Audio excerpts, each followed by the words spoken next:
There you go.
Is there anything in the castle that we should be afraid of?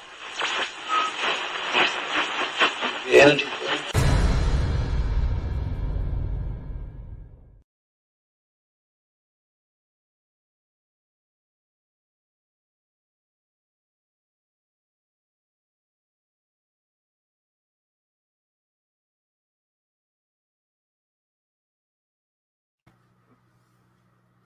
Hello and good evening all. Hope you're okay. My name's Martin Alley. I'm the founder of Lincoln Spirit Seeker. Tonight we have got the awesome Bob Sapp and Rick McCallum on tonight. We'll be talking about all things paranormal. Tonight we are live on Facebook, Twitch and YouTube, but we're also streaming on Spotify later on in the week. Good evening, Bob. Good evening, Rick. How are you both? Good evening. Good evening to you, Rick. Good evening, Martin. Good evening to both of you guys. Seeing it's only 2 o'clock here, but that's okay. Good evening. We were ready. I do apologise about the problems that we had earlier and how long it went on for. It's been absolutely great getting to know you as well. So like we touched on a lot of stuff earlier, where like the paranormal and things that you've done before. What is the most spookiest, most like scariest thing that you've done within the world of the paranormal? Boy, there's a lot of them, to tell you the truth. Bolton Abbey was very, very scary. Somebody actually got knocked out, and we had to revive him. Wow. Yeah. Another thing that happened there was with Mandy Fellows from Anubis and another girl named Carol Ann Hospera. And one of the things they tell you is that if the spirits at Bolton don't want you to leave. You can't get through this gate. Okay. So I'm following along. Mandy's first, Carol's second, I'm third. And Mandy had a necklace on that was blessed by the Vatican. And as we get right to the gate, the necklace goes yank. And I saw it yank, and it actually burned her neck, right? And she goes, and I said, I saw that. I saw it get yanked, right? So I said, well, let's keep going. And she goes, well, and that's when she told me the story. They won't let you go through. So I just saw something trying not to let her go through. But she starts to go, and she goes, something's trying to hold me back. I said, well, you're stronger than it is. Just, fight through it. So she gets through. And Carol Ann, who's no shrinking violet by any stretch of the imagination, she goes next, and she goes, it's trying to keep me in too. So she muscles her way through. I come up and nothing. It was like, yeah, you get out. Just get moving, buddy. No interest in me staying. Get out. Right. But that was a very, very interesting place. I mean, so many things. But I've had Leap Castle. I thought I was going to die, and the Scottish Paranormal guys that were with me thought I was dying. So that was scary. What happened? Well, it seems like I got something attached to me from the Hellfire Club. And I mean, it hit me so hard. I mean, I've been in the stunt business for 40 years. I'm used to getting thrown off cars, downstairs, everything else. I'm used to getting the hell beat out of me, right? This thing just, I mean, it hit me so freaking hard. I mean, I stepped out of the car. We were out in front of Leap Castle on the street because they were having a party, so we're waiting our turn. And I felt like Mike Tyson punched me in the eye, just bam, and it knocked me backwards, and I grabbed my eye, and water was gushing out of it. And the way I described it, I said, it felt like somebody took a spear and just ran it right through my eye, and I could feel it go out the back. And I was like, oh. And I started stumbling because it almost knocked me out, right? And I looked down. We're out on the street, and I looked down. And if you've ever been to Leap, it's out in the middle of nowhere, right? So I'm looking down at the asphalt, and I thought, you know what? You know how to fall down. Do it now while you're still conscious, right? So I started to fall, and a voice came in my head, and it says, if you hit the ground, you'll never get up. So, being the smart person that I like to think I am, I threw it in reverse and did everything not to hit the ground. So do you think that's an angel, like, protecting you, telling you, like, this you're doing the wrong thing, sort of thing, like a guy? Yeah, it just told me straight out, don't do that. So went over and I grabbed onto the car, and I was still woozy. And one of the guys from Scottish Paranormal, Allie, saw me staggering, and he runs out and he grabs me, and he gets me some water and puts me behind the car so nobody runs me over. But out there's no traffic. I mean, you're out in the middle of fields, pretty much. And he gets back in the car. I told him, I said, leave me out here. It's windy. It's kind of cold. That'll help revive me. It didn't.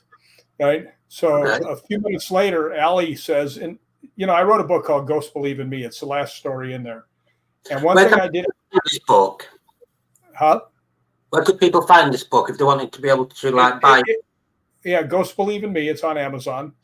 And I have a second book called The Spirits Are Out There, and that's also on Amazon. But in this book, I describe very in detail what happened. And when I write anything that somebody else was there, I let them put in their version of what they saw. Okay, because I can write the author can write anything you want, right? And nobody can dispute it because we decide if it's going to get published or anything else. But I figure if I have other people that were there that have a story that is very similar to what I'm saying, gives it more value, right? And he talks about how he looked out and couldn't see me. And when he got out of the car, he said I was hanging on by one hand, and I was like trying everything not to fall over. And he said he looked at me and he says he was as white as a person can be, and he couldn't breathe. He was struggling to breathe. So they got me in the car, and we drove up. It was now our turn to go into Leap Castle.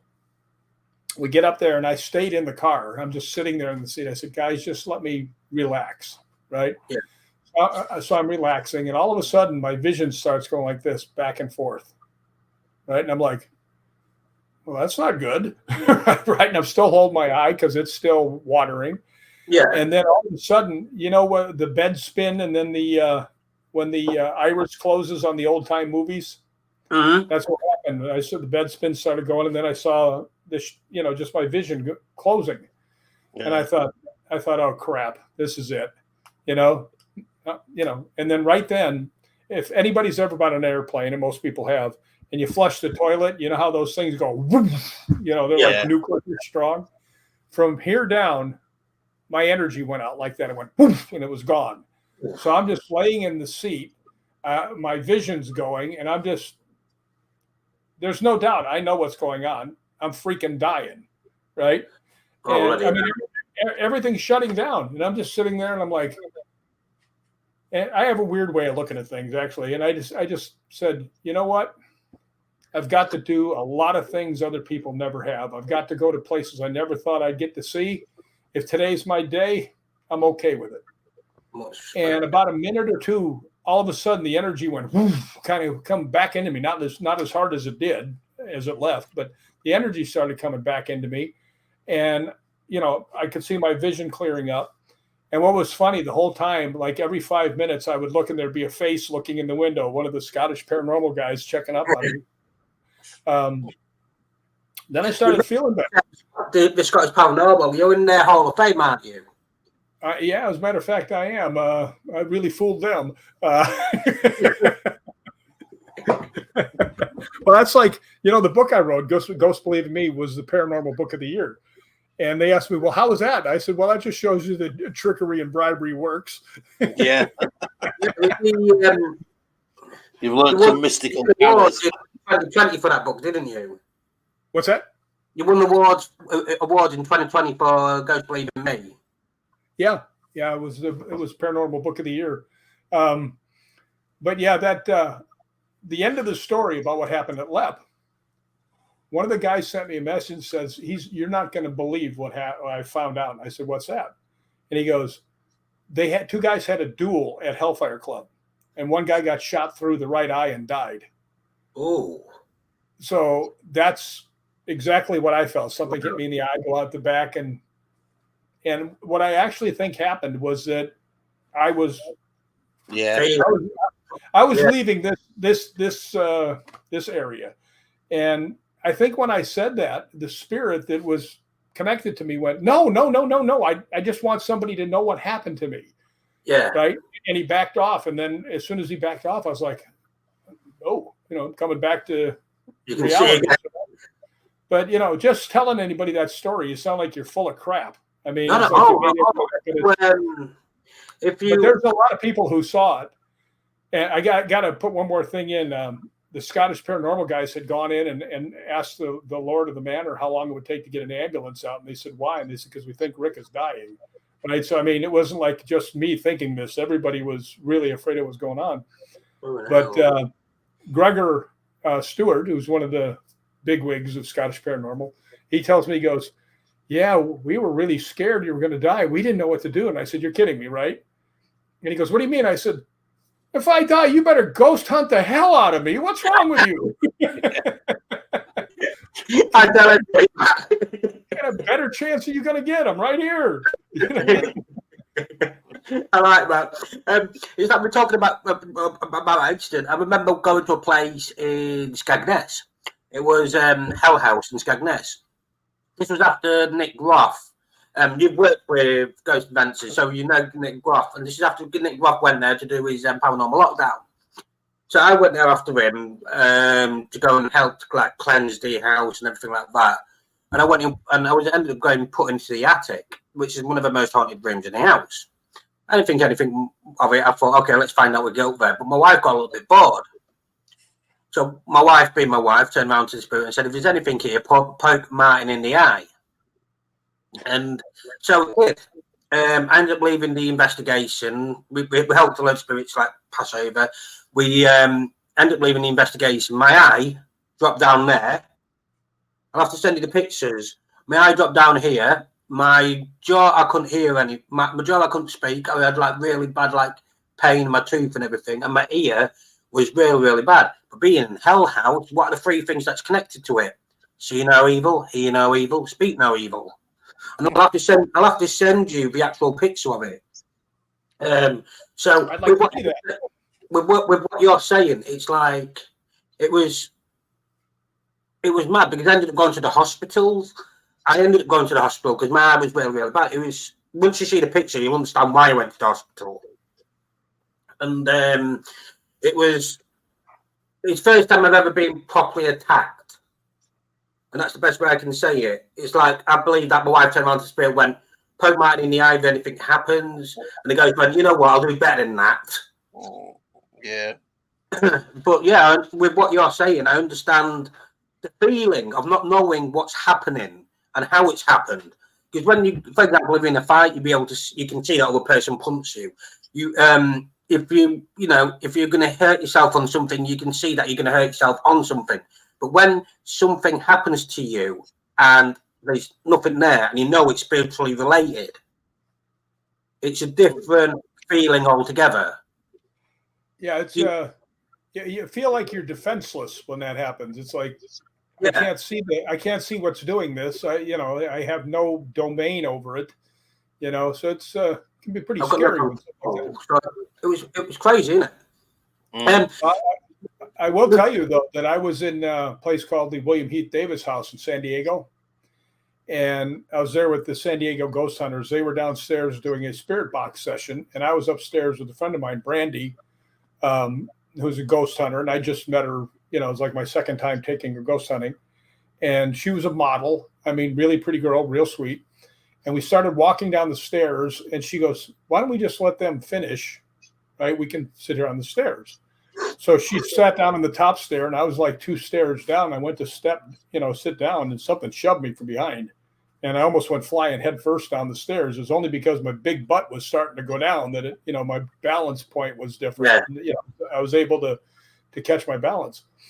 But when we were leaving, Maritza calls me on the phone, and I'm walking Brandy back to her car because late night in San Diego can be pretty sketchy, right? You got this real pretty girl, with the high-pitched voice, and she's victim, except for Brandy's pretty tough. I think I actually was walking with Brandy so she'd protect me, but but we get out there, and the way I described it, I was on Coast to Coast AM, and they said, well, what was that like? I said, well, I was walking her back, because, she's my friend.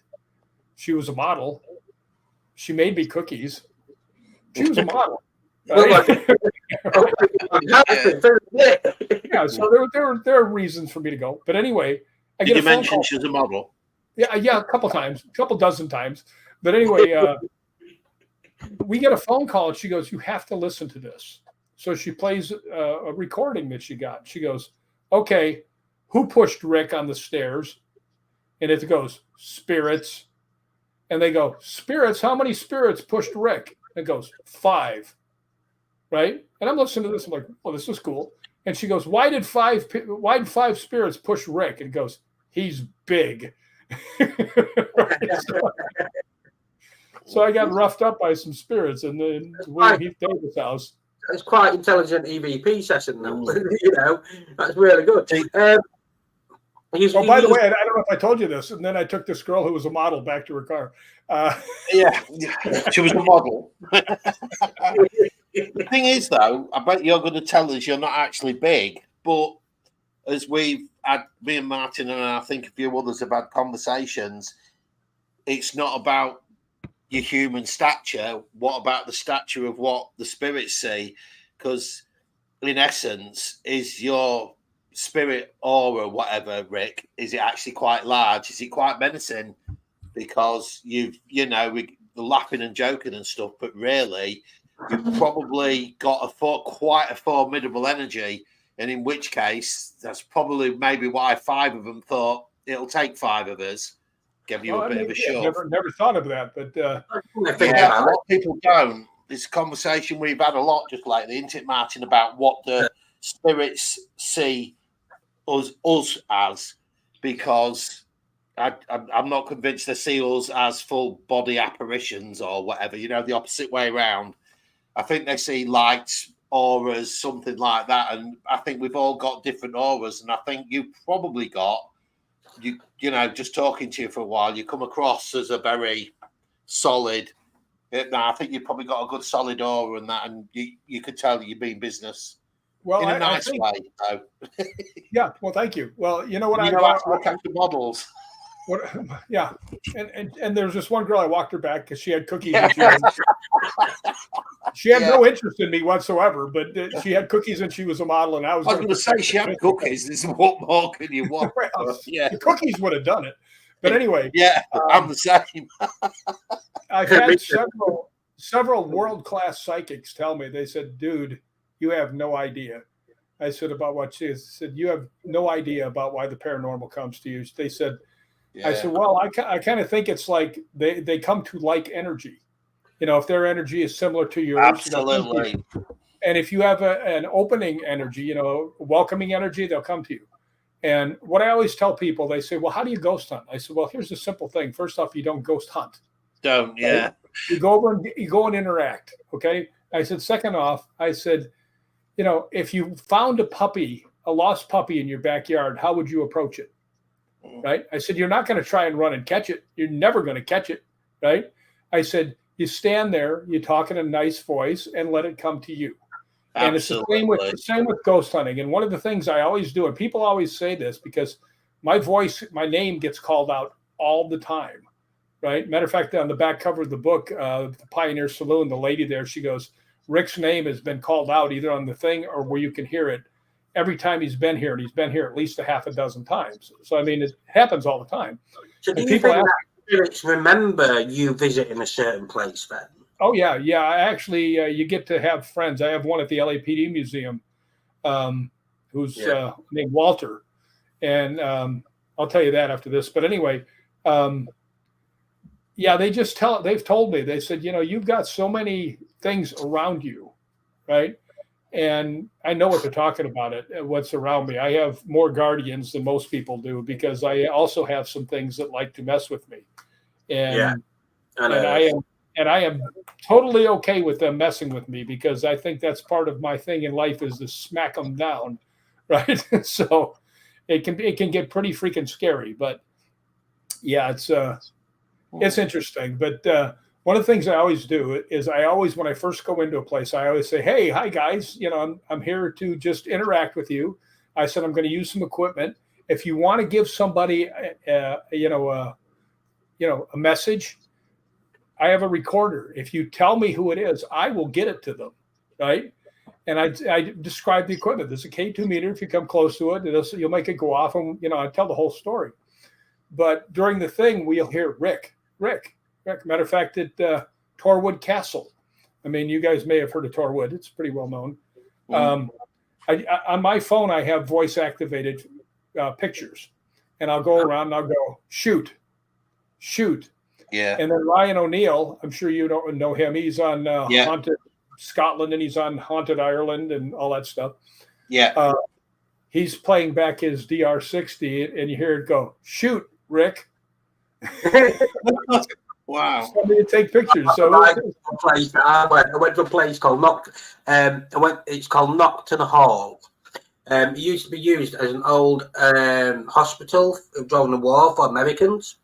And I went there once and I was like, and I went there, I could feel like there was like spiritual attachments there somewhere. I was like, oh, there's an American here. And quite clear, EVP, and there's an Asian here. And it's like, I thought it was quite comical because it's like they sort of like realizing that I'm there, but then they're realizing that I'm realizing that they're there. So it's like intelligent communication. I see. So as you're saying, do you think that with spirits being intelligent and with what you're saying, when you go to different locations and you've been there on a few different occasions sort of thing, do you think that some of them do remember you? Like we would remember, for example, Bob, or remember you? Yeah, absolutely. The Pioneer Saloon, there was a girl that was murdered there named Ruby. And I've been there probably half a dozen times. And every time we're using the voice box or something, you know, the girl will say, who's here with us? And you'll hear, Ruby. And I'll go, hey, darling, how are you? And it'll go, Rick. Right. So it happens all the time. But I will tell you, there's a place called the LAPD Museum that I used to ghost hunt. And there's a motorcycle policeman, the first one that was ever killed on duty on a motorcycle. And they have like a little shrine for him down in the basement. And I went down there and I was chatting with him one day, right? And they were filming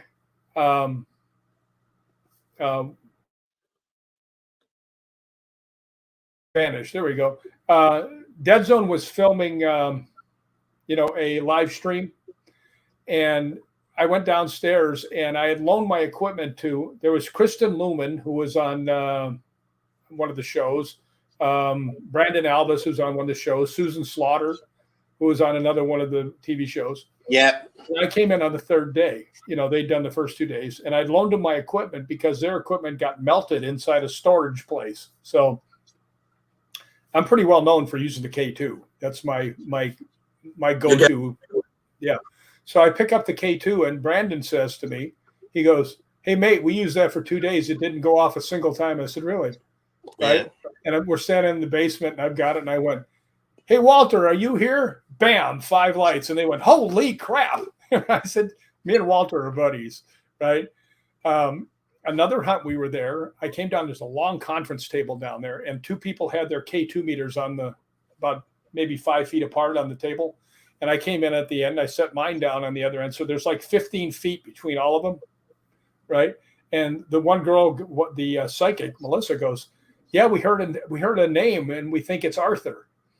And I said, "It's probably not Arthur," right? And they said, "Really?" And I went like this. I said, "Hey, Walter, are you here?" And all 3 of the K2s went off 5 lights, all 3 of them at 15 feet apart, boom, at the same time. And they're like, "Holy cow!" And I said, "Yeah, it's Walter hangs out down here, me and everybody's." So yeah, you do actually know somebody, and it's not like they invite me over for dinner or anything, but they do interact, so it's cool. That's the sort of stuff that you can't debunk because it's there and it happens live, and it's nice when you record it. You're very lucky. I know stuff we've had, but it's that kind of thing. I mean, you get some. I watch a lot of videos and stuff. You get some crazy stuff, and you go, "Well, if I can figure out how to debunk it, it'd be debunkable." But then some stuff you can go over the top with. But when you've got meters like that, and you've got them separate apart, not to affect each other, and they all go off at once, Rick, that's something. And I love the skeptics, but the cynics I love even more because I love them try to twist and turn to make it sound like it's something else.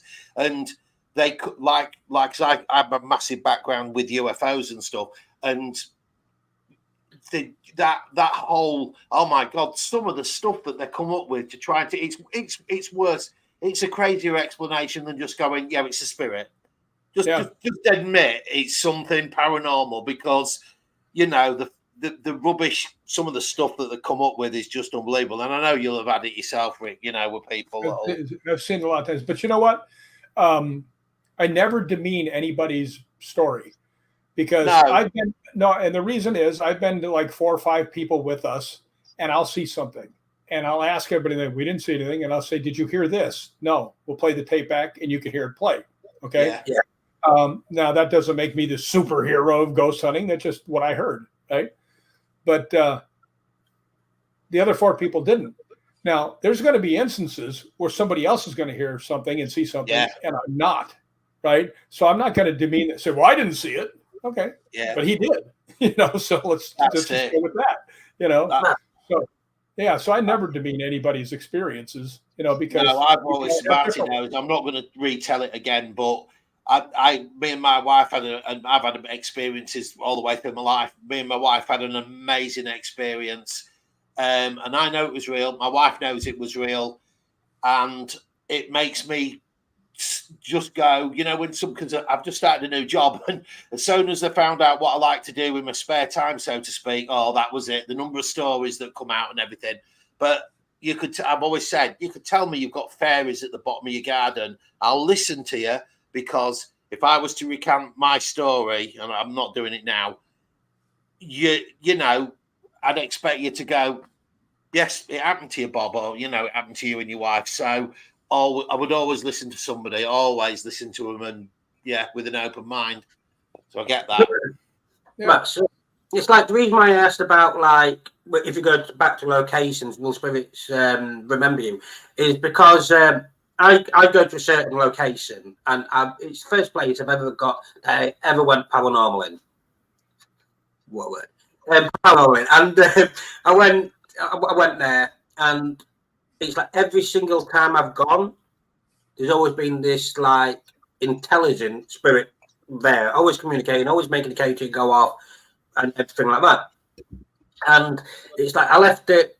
It's been years since I've gone back to this location, but went back to this location the other day, and I had a spirit box on me. I don't know what your feelings are about spirit boxes, but it was intelligently communicating back what I was asking it, and it was like, wow. So some things obviously say. So for example, there's an app called Yes No, and it uses the energy to be able to go yes no to be able to answer. So the only questions that you can ask is the yes no. So I use this app, and when I went, oh, do you remember me? It went yes. And then obviously, and then I asked something else. It went no. And obviously, I tried this on like different questions to see if it's working properly, and it worked. So this is the question. So this is why I asked about like, do you think that spirits remember you? You've been to like a lot of locations, both within the UK, in Scotland, and in the US. Did some of these like investigations like go into your book, which is on Amazon? Yeah, there's in both of them. There's quite a few different hunts in there. I mean, that's really what they are. I just looked down. I just wrote this down the other day. I've been to over 50 of the most iconic places in the world. Yeah, overlist. You put it on Facebook the other day. So yeah, I mean, it's like it's amazing. Yeah, been really lucky. And it's I've been lucky to the Scottish Paranormal guys take me a lot of places, and Balgony Castle is one of the places that I love to go to. I got to be good friends with the Laird.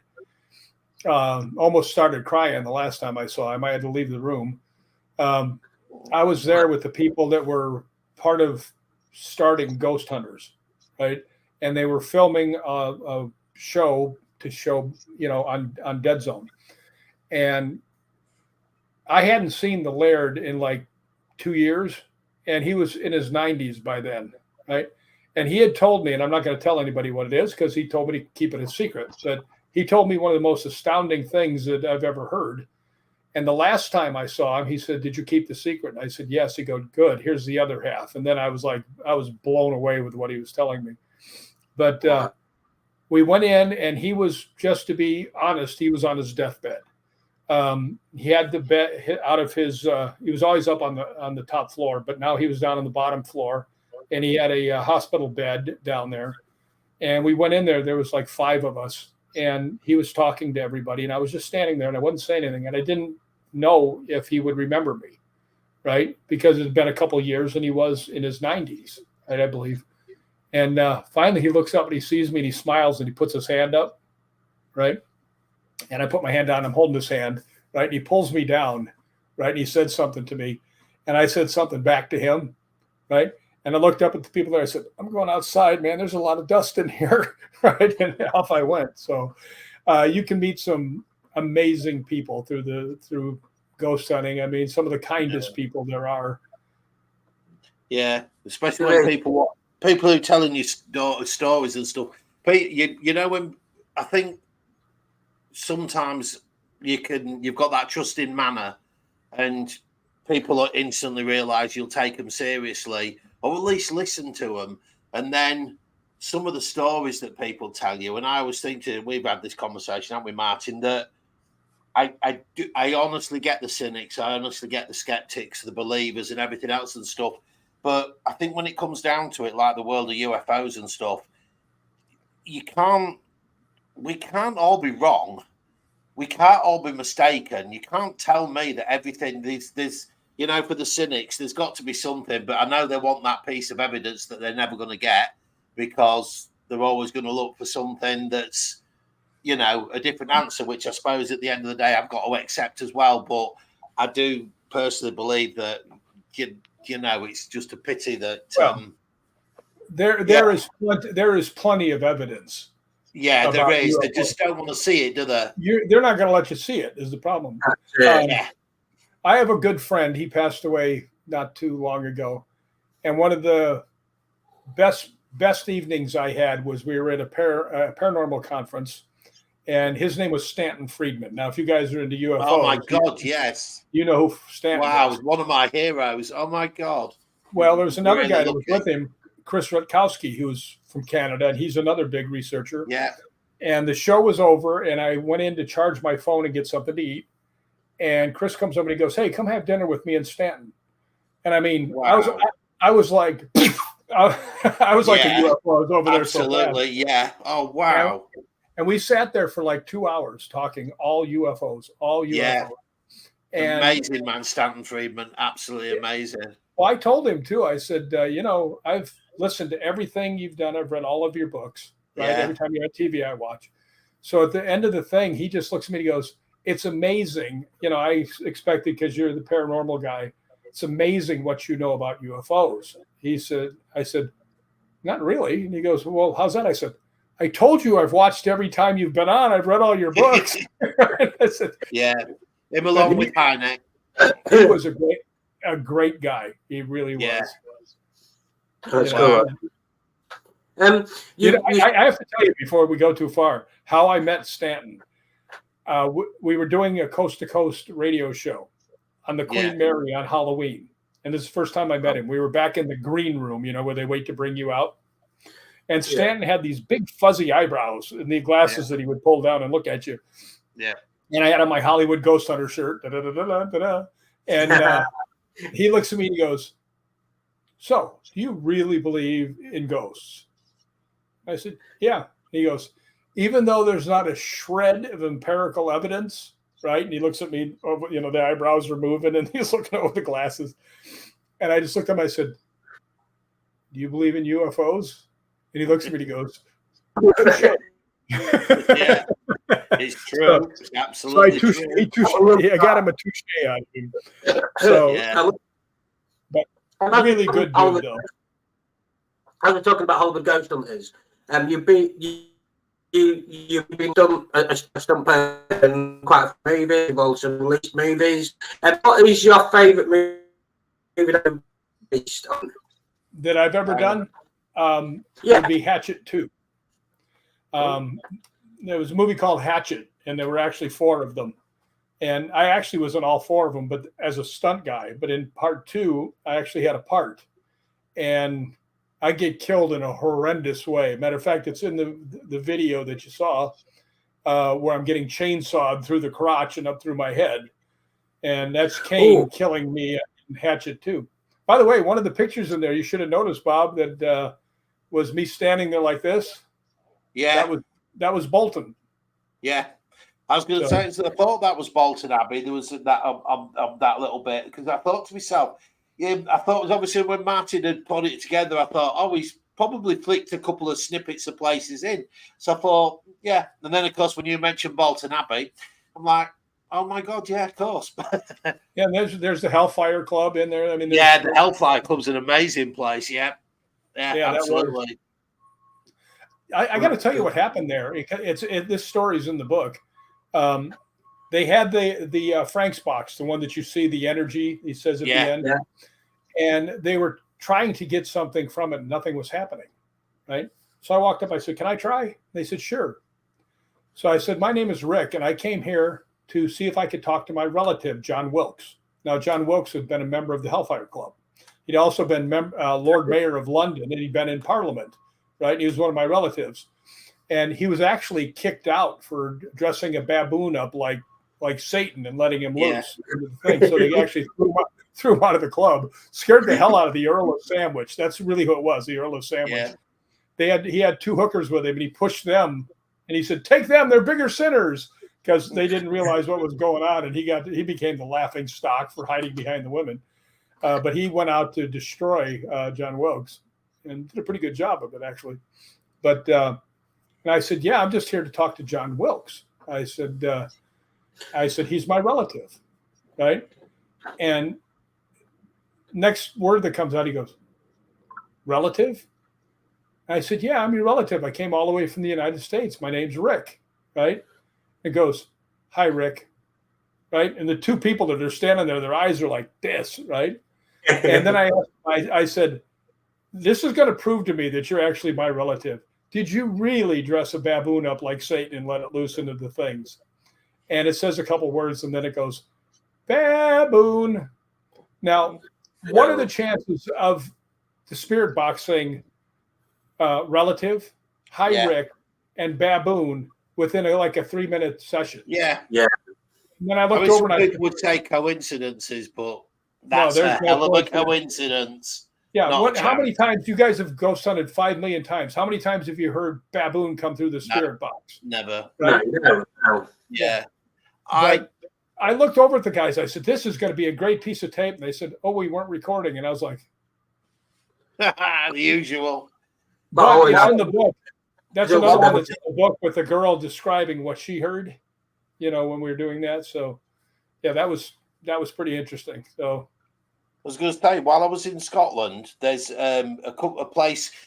Most people take the Fort Augustus to Inverness Road, the main road, but there's a very old road goes up over the sort of the mountains around the Loch Ness, and as you're travelling north, there's a graveyard, an amazing looking graveyard on your left hand side, and I always wanted to go. This October I went in. I was doing some recording and stuff, and where you stand near the wall, one of the walls, you get this. I can see why they put it there.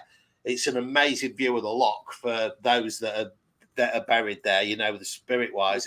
And is that the one, by the way, that is right across from Aleister Crowley's house? Yes, absolutely. Yeah, it's Aleister Crowley's house is just above. And that because I forgot and didn't realise. And when my wife said to me, oh, there's a big old house up there, it wasn't until about a day later I thought to myself, hang on a minute. And that, by the way, just to do the side, Martin, that's what me and Andy Jones was on about. Okay. And he said about Aleister Crowley, yeah, and I smiled and he said that's what he was on about. That was that. But that graveyard there, I was stood there, this similar to you, and I had the spirit box on, and I went to take a picture, and suddenly I've got it recorded. A voice says, "Move out the way." And I just happened to look behind me, and I thought, "Oh, I'm ruining the view." So out loud, because I'm not bashful, I just goes, "Sorry, guys, I didn't mean to ruin your view. I was just going to take a picture. I'm ever sorry. I'll move over." And I moved over to the right, took a picture at a different angle, and suddenly out of my voice, out of the spirit box, "Thank you." Plain as day, I got "thank you." And I thought, what? How can that? That's not a coincidence, is it? How can it be? That's a proper communication. No, that's not. That's an intelligent response. That's not. It is just something that you wandered in by accident. Yeah. See, I told you, Bob. I told you, Bob. I go to a lot of places. Yeah, that's one right across. Yeah, actually, Liam took me there. Because obviously, a lot of people, you'll know, because of obviously what you've done, you'll know all about Aleister Crowley. And the thing was, obviously, he was mistakenly. I mean, he may have been. He was mistakenly wanted taken for being the stuff that he did, evil and bad and stuff, and this, that, and the other. But obviously, the story, everything's different. As Alex said about the all of it and that. He's obviously got a lot more to tell, but I never got a chance. So one day I will. Aleister Crowley supposedly was trying to summon the devil to come to. Yeah. Now it's called the Boleskine House, by the way. Yeah, I thought I was going to say they were rebuilding it when I was there. Yeah, they were rebuilding it when I was there, and it was all covered with green tarps. Yeah, there's still wood. There's still loads and loads of woodwork and everything right across when you look across from the that place there. Because I want to go back there because when we was in there, my missus just said to me, she said, "Have you come and look at this?" She said, "This is so sad." And if there's a little section of it, and there's a big plaque, and there's a bunch of graves, and I can't remember if it's McGregor's or Stewart. And the plaque tells that there's, I think it's 5 or 6 of them are buried there, and they all died in World War II, and there was only one survived, and they're all buried together. And then the one when he died, he came home, and when he died at old age, he was buried there as well. So the brothers would all be together, and it choked me up when I read it. To be honest with you, it's quite sad. But that is a spectacular looking graveyard. It is. It's powerful. It's an amazing. I don't know what it is because I've been in enough graveyards, but it has got that.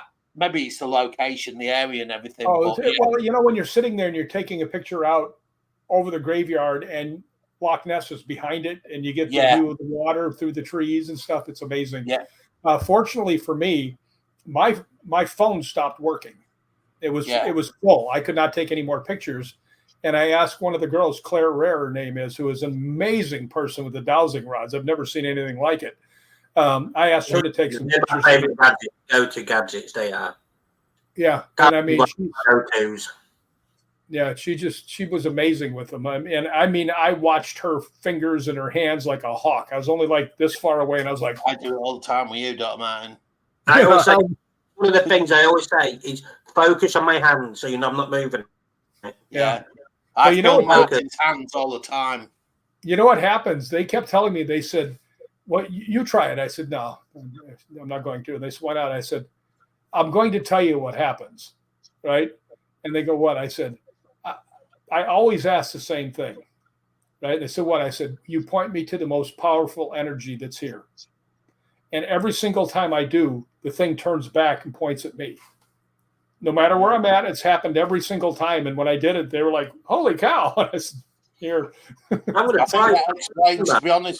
To be honest with you, Rick, I think that explains probably why you've got the fortune. I'm not going to say unfortunate. The fortune attraction to spirits is because of your, I'm going to say, magnetic personality. There's no other way of putting it. Probably, like I said earlier on, you've got that aura and that strength, and you probably attract the spirits by, and maybe unfortunately for you, both sides of the spirits. They're curious because of how powerful your aura is, and then obviously, unfortunately, they're not very nice ones that'll go, yeah, all right, I'm having a bit of him because he ain't that big, and so unfortunately for you, I think maybe you will also have the crap disturber ghosts, and they're out there, right? Yeah. That if you do have that welcoming stuff like that, they're going to try and knock you down. Yeah. And I've had that happen many, many, many times. And it's real simple. I'll just say, hey, knock it off. I said, because if you happen to look around, I'm not by myself, right? I actually had a world-class psychic come up to me, and I said, yeah, I'd like to get a reading. She goes, nope. I said, why? What's the matter? She goes, you have no idea what's around you. And I said, yeah, I do. And she goes, really? And I said, yeah, it's not spirits. And she goes, no, it's not. And I said, okay, thanks. Walked away. So, yeah. Okay, that's interesting. No, the simple answer is I have more guardian angels than I should. Yeah. And because, maybe they're just attracted to you. That's the thing. Well, actually, I was thinking about naming my next book. My guardian angel just called for backup. maybe you've got a lot of guardian angels attracted to you, but not models with cookies. No. The model with the cookie, sweet girl, real sweet girl. I mean, really, really nice girl. And did I tell you, she was actually a model. I don't know if I told you that. Yeah, I think you might have mentioned that. Do you know, it's funny though, because even in this short time talking to you, you've got that. I think Martin will be able to agree that personality, that very personable, easy to talk to, and everything else. And I think that's what shows through. Part of what makes you you is also what makes your spirit you, if that makes any sense. Because why would the spirit side of you be any different than the ordinary human plane of existence be? I can't really imagine that you would. I mean, there may be different because obviously a lot of people probably wouldn't agree with me, and it's just how I see it. But I can absolutely just this hour or so too we've talked that I can see why things are attracted to you, because you've just got that personable nature. It's there in the way you talk and everything. Well, I really appreciate you saying that. I really do think that's dead honest, mate. Honestly, I really do think that your spirit inside of you, because we all have a spirit ourselves, actually reflects on the outside. Yeah. You know what I mean? So, I mean, if you're a nice person, you've probably got a good spirit. But it's interesting. I mean, I go everywhere I go.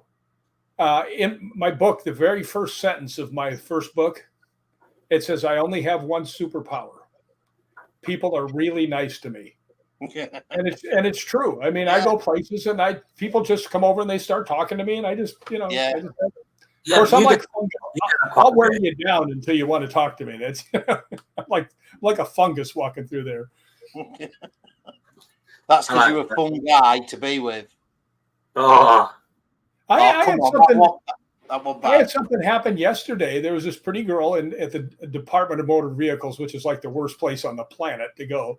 Yeah, cookies. And she was really sweet. We were talking about ghost hunting and stuff. And then she went into another room, and this young guy was sitting there, or standing there. We were talking, and he said he's studying to be a teacher and stuff like that. And I was talking to him, and I said, "Did you know anything about this and this and this and this in history?"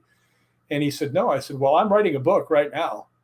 I said, "It's not about ghost hunting." I said, "It's about the most badass women who ever lived." And I said, "There's hundreds of them. And the young girls nowadays have no heroes because nobody writes about them." And I mean, you've got people like Queen Boudica, who killed 70,000 Roman soldiers because they killed her husband and raped her daughters, right? Yeah. There are some really tough women. And I'll give you another instance. There's a girl named Hedy Lamarr, who was a famous actress. She played Delilah, Samson and Delilah. She actually invented the stuff that has the Germans were intercepting all of the Americans' radio transmissions. So she said, "Well, it just seems like if you could get it to skip, and the only other side knows what the skipping ratio is, that they'd never be able to do that." So her and another guy invented it, and it's right now the technology they use for the cell phones. I mean, and she gave it away. They wanted to buy it, and they said, "Nope, part of the war effort, take it." So I mean, she would have had probably $1 trillion by now. I know that sounds stupid, but if you figure out every single cell phone that's been sold, I mean, but that's the thing. But this guy, what I was saying about this young guy, he actually, as he was leaving, he came out, he shook my hand, he goes, "Hey, thank you for talking to me." And he walked about 5 feet away, and he turned around, he came back, and he shook my hand again. He goes, "That was really fun," and off he went. So, it's people are really nice to me. I mean, I'll take it. I'm going to have to bring the live to an end. The reason being is because you can only get like an hour time slot, so then be able to like put it on to like Spotify and things like that. So I do need to bring it to an end. I just want to say thank you very much, and hopefully we'll be able to get you back on, Rick. And come over to the UK, then it'd be nice to do an investigation with you. Well, keep in contact with me and tell me, because I'm coming I'm coming in the middle of June, and I'm thinking about maybe going to that UFO conference they have on the 15th. Yeah. Because a friend of mine, Linda Whiteford, is there, who runs... do you know what? I thought you was about to say Linda Moulton Howe. No. I've been on the radio with her. Coast to Coast when she's been on. Coast to Coast AM. Yeah, it's good that. Listen to that a lot. Yeah, I've been on there quite a few times, actually. Yeah, but that's because people are really nice to me. Yeah, there you go. That's it. It's my only superpower. People are nice to me. I can't fly. I can't lift heavy things. Positivity always comes back. Yeah. The universe. Place for me to ghost hunt with you, even if it's in Scotland. That's okay too.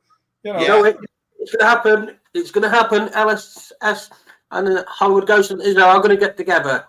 I want to say thank you to Laurie for tuning in tonight and the other viewers. Thank you, Rick, for joining us and sharing your stories. We will have you back on our LSS live chat if that's okay one day. Obviously, you've got a busy Christmas period coming up, so in the new year that'd be great. And then doing an investigation with you will be also good. I just want to say thank you again for your time, and I'm so sorry about what the beginning of what happened. Yeah, thank you, Rick. It's been amazing, absolutely amazing. Well, did you see how mad I got about that? I did, yeah. Yeah. No, you're a legend, absolute legend. Awesome, my friend. You know? Hey, you got to remember, 40 years of my life, I spent time sitting around waiting to go do something. So, that's just the way movies are. Us as LSS, we've got some exciting news. This is the advert showing what we're going to be doing, and we're going to be doing so much more in the new year. So I hope you enjoy. Let me show you.